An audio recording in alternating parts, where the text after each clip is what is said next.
जो लोग बाबा साहब भीमराव अंबेडकर के नाम पर सनातन का विरोध करते हैं कि बाबा साहब भीमराव अंबेडकर सनातन के विरोधी थे, और जो लोग ये बोलते हैं कि क्या कहीं मर्डर हो रहा है, कहीं रेप हो रहा है, तो भगवान क्यों नहीं आते हैं बचाने के लिए?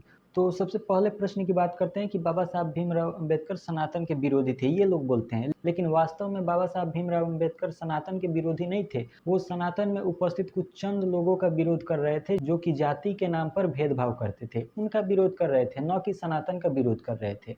दूसरी बात कि जो लोग ये बोलते हैं कि जब रेप होता है, मर्डर होता है, तो क्या भगवान क्यों नहीं आते हैं बचाने के लिए? उनके लिए एक छोटा-सा जवाब।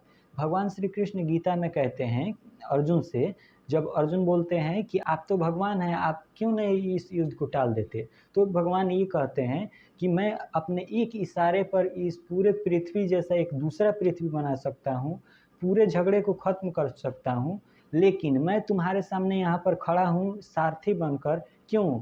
क्योंकि मैं अपना कर्म कर रहा हूँ, भगवान इस बात को कहते हैं। तो भगवान धरती के नियमों का उल्लंघन नहीं कर सकते हैं, खुद भगवान बोल रहे हैं। और दूसरी बात, यदि आपको इस बात की समझ है कि किसी का मर्डर हो रहा है, किसी का रेप हो रहा है, उनकी रक्षा करने चाहिए, तो आप लोग कहाँ सोए हैं? वैसे तो पूरे भारत में आप लोग ये बोलेंगे कि हम लोग यहाँ ये कर रहे हैं, यहाँ वो कर रहे हैं, तो इस जगह पर आप लोग क्यों नहीं हैं? इंसानियत क्यों मर गया है आपके अंदर?